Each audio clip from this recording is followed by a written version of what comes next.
लोकसभा चुनाव से पहले महाराष्ट्र में बीजेपी और एनडीए की सरकार को पावर बूस्टर मिला है। चुनाव से ठीक 60 दिन पहले इंडी गठबंधन को अब तक का सबसे बड़ा झटका लगा है। स्पीकर राहुल नार्वेकर ने शिंदे गुट की शिवसेना ही असली करार दे दी है। उद्धव ठाकरे की याचिका खारिज हो गई है। 2024 में महाराष्ट्र में एक नहीं दो चुनाव हैं। पहला लोकसभा का तो दूसरा विधानसभा का। अप्रैल में लोकसभा का चुनाव है तो अक्टूबर में विधानसभा का चुनाव होना है। सवाल यह है कि स्पीकर के फैसले से जनता के बीच क्या मैसेज गया? अब उद्धव ठाकरे क्या करेंगे? इस फैसले का कितना असर पड़ेगा? लोकसभा और विधानसभा चुनाव पर देखिए वोट बैंक का पूरा कैलकुलेशन। लोकसभा चुनाव से पहले ही हार गया इंडी गठबंधन, बच गई शिंदे की सरकार। अब क्या करेंगे एनडीए के पहरेदार? चुनाव से पहले उद्धव बेसहारा, सिंबल पार्टी पर शिंदे का कब्जा।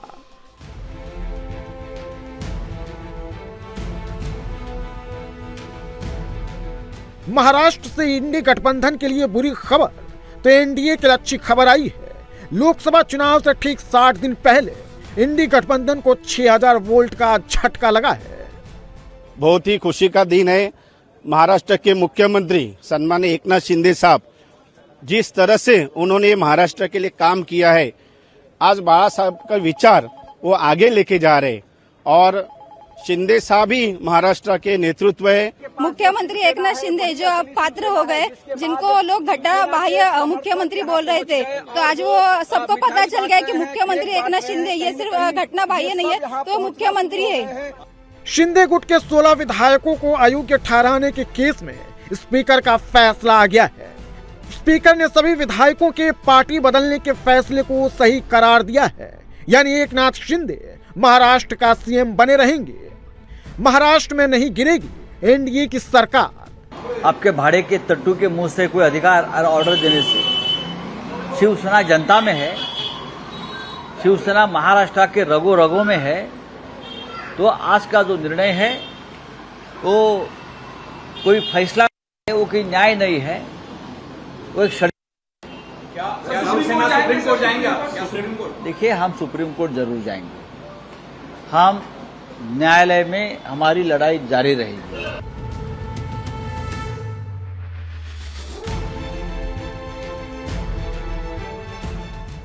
उद्धव गुट जिन विधायकों को अयोग्य ठहराने की याचिका स्पीकर के पास दाखिल की थी, उनमें 16 विधायक थे। उनमें से सीएम एकनाथ शिंदे के साथ विधायक महेश शिंदे, अनिल बाबर, अब्दुल सत्तार, भारत गोगावले, संजय शिरसाट, यामिनी जाधव, तानाजी सावंत, लता सोनवणे, प्रकाश सुर्वे, बालाजी किनिकार, संदीपन भुमरे, बालाजी कल्याणकार, संजय राय मुनकरी, चिमन राव पाटिल और रमेश बोरनारे हैं। ये वो विधायक है जो 20 जून 2022 को सबसे पहले उद्धव गुट को छोड़कर शिंदे के साथ सूरत गए थे। लेकिन अब स्पीकर ने विधायकों के फैसले को सही माना है, यानी ये विधायक बने रहेंगे।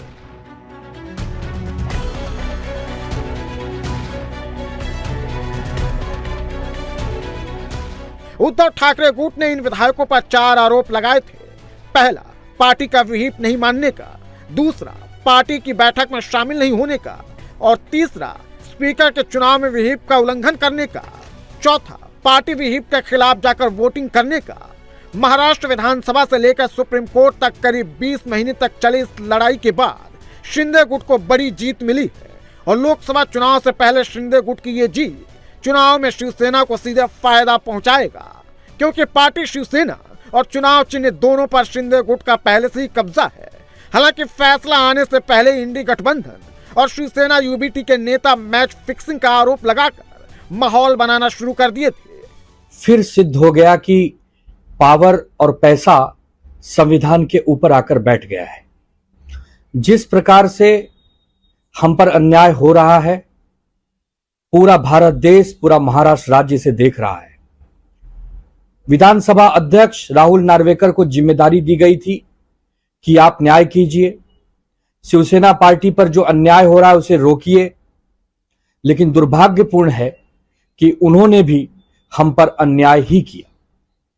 अब हमारे पास पुनः सुप्रीम कोर्ट जाने का रास्ता बचा हुआ है। हम आदरणीय सुप्रीम कोर्ट जी के पास जाएंगे अपनी व्यथा वहां कहेंगे। हमें पूर्ण विश्वास है कि भले ही समय लगेगा लेकिन न्याय हमें मिलेगा। स्पीकर का फैसला एनसीपी अजीत पवार के लिए भी किसी पावर बूस्टर से कम नहीं है, क्योंकि शिंदे गुट के नक्शे कदम पर ही चलकर अजीत पवार भी एनसीपी को तोड़कर एनडीए में शामिल हुए हैं। शरद पवार गुट अजीत पवार गुट के विधायकों की सदस्यता को चैलेंज किया है। –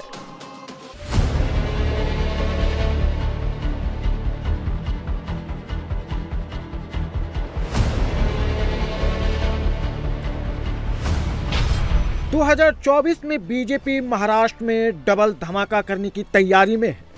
2024 में बीजेपी इंडी अलायंस को दोहरी झटका देने का फुल प्रूफ प्लान बना चुकी है। 2024 में एनडीए और इंडी अलायंस के बीच महाराष्ट्र में सबसे बड़ी फाइट होने वाली है।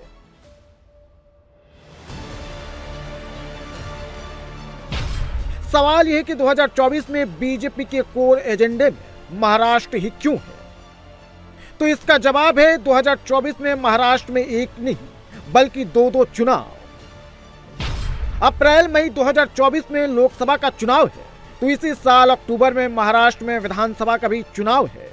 लोकसभा में बीजेपी वाली एनडीए गठबंधन 48 में से 45 सीटों पर जीतने का टारगेट लेकर चल रही है, तो विधानसभा चुनाव में 288 में से 225 सीटों पर जीत का लक्ष्य लेकर पार्टी चल रही है। लेकिन यह मुमकिन कैसे होगा? महाराष्ट्र में किस गठबंधन में कौन है, किसकी पकड़ कितनी है, राजनीतिक दल वोटर्स को कैसे साधेंगे, जातीय समीकरण को साधने में कौन किस पर भारी है, सब आपको बताएंगे। चूंकि 70 दिन बाद लोकसभा चुनाव है, तो सबसे पहले बात लोकसभा चुनाव को लेकर महाराष्ट्र में चल रहे सियासी उठापटक की। लेकिन इससे पहले 2019 के नतीजे को जानना भी जरूरी है। 2019 के लोकसभा चुनाव में एक तरफ बीजेपी और शिवसेना तो दूसरी तरफ एनसीपी और कांग्रेस। बीजेपी 25 सीटों पर चुनाव लड़ी और 23 सीटें जीतने में कामयाब रही, तो शिवसेना 23 में से 18 सीटें जीती। तो वहीं कांग्रेस 25 सीटों पर चुनाव लड़ी, लेकिन जीत सिर्फ एक सीट पर ही पाई, जबकि एनसीपी 19 सीटों पर चुनाव लड़ी और 4 सीटें जीती।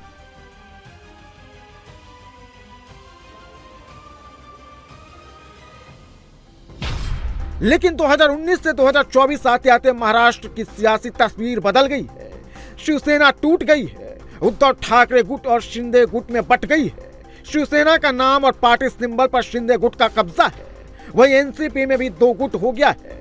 पहला शरद पवार गुट जो एनडीए के साथ है, और दूसरा अजीत पवार गुट जो एनडीए के साथ सरकार में है। चुनाव लोकसभा का हो या फिर विधानसभा का, फाइट तगड़ी होने वाली है। महाराष्ट्र में बीजेपी अपनी कमांडिंग पोजीशन को 2019 के मुकाबले 100 गुना ज्यादा मजबूत कर चुकी है। सवाल यह कि कैसे? बीजेपी की उस टीम को देख लीजिए जो महाराष्ट्र में इंडी गठबंधन पर भारी पड़ सकती है।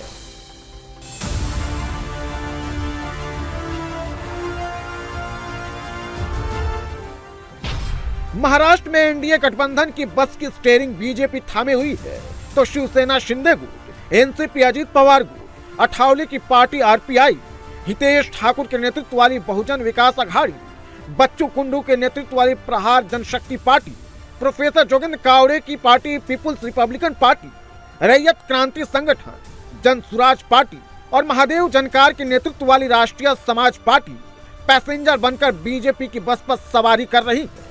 यानी छोटी बड़ी 9 पार्टियां बीजेपी के साथ खड़ी हैं।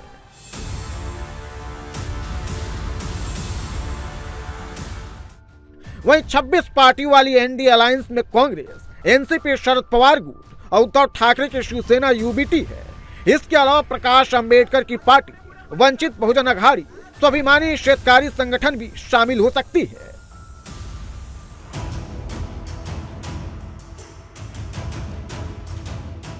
अगर टीम वाइज भी देख ले तो इंडी गठबंधन एनडीए के सामने कमजोर दिख रही है।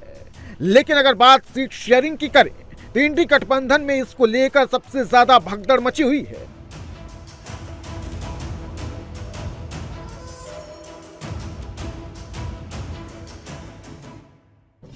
महाराष्ट्र में कांग्रेस 20 से 25 सीटों पर चुनाव लड़ना चाहती है।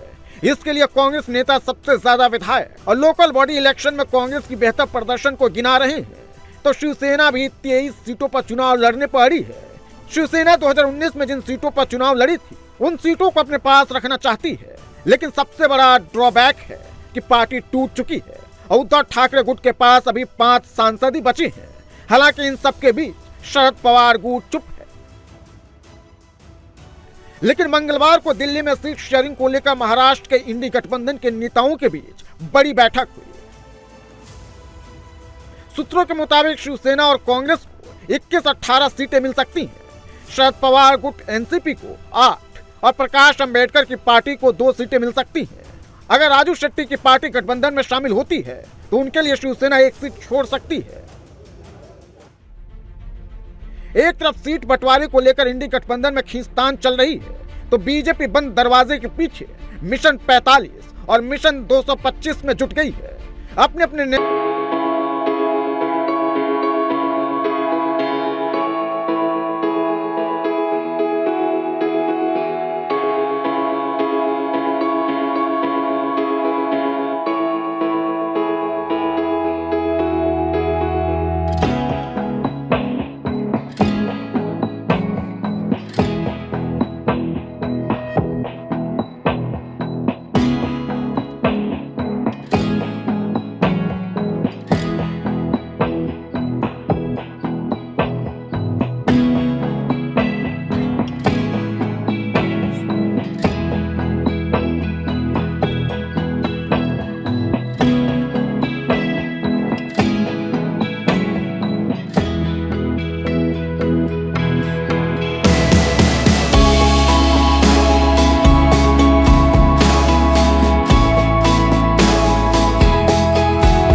सीटों में से 80 से 85 सीटों पर मराठा वोट निर्णायक है।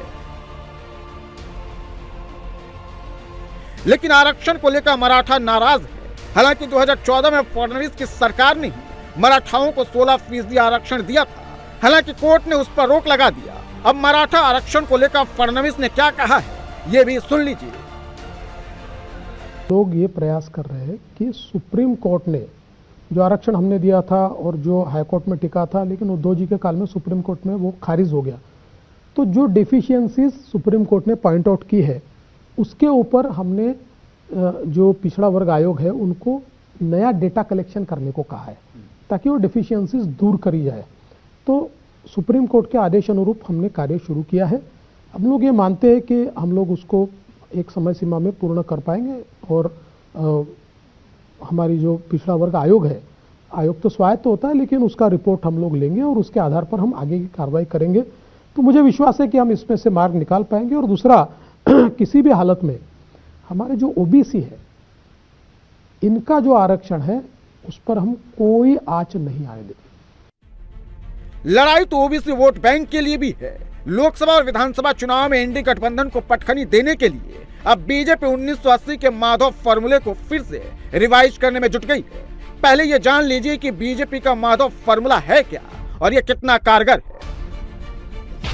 महाराष्ट्र में ओबीसी 38% है, जिनमें माली, धनगर और बंजारा समुदाय की आबादी सबसे ज्यादा है और बीजेपी नहीं अपने पाले में लाने की कोशिश कर रही है और यही है बीजेपी का माधव फॉर्मूला।